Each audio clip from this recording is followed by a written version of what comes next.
ஈரானுடனான போர் நிறுத்தம் காலவரையின்றி நீட்டிக்கப்படுவதாக அமெரிக்க அதிபர் டிரம்ப் அறிவித்திருக்கிறார்.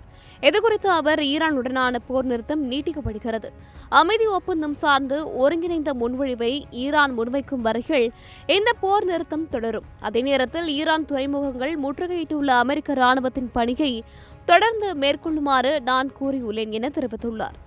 ஆனால் அமெரிக்கா தங்களது கடற்படை முற்றுகையை நிறுத்தாத வரை போர் நிறுத்தம் கிடையாது என ஈரான் அறிவித்திருக்கிறது.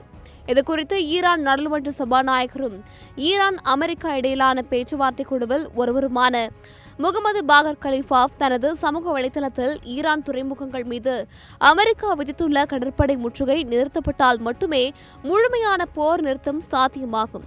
இத்தகைய அப்பட்டமான போர் நிறுத்த விதிமீறல்கள் நீடிக்கும் வரை ஹோர்முஸ் நீரிணையை மீண்டும் திறப்பது சாத்தியமற்ற ஒன்று என்று திட்டவட்டமாக தெரிவித்திருக்கிறார்.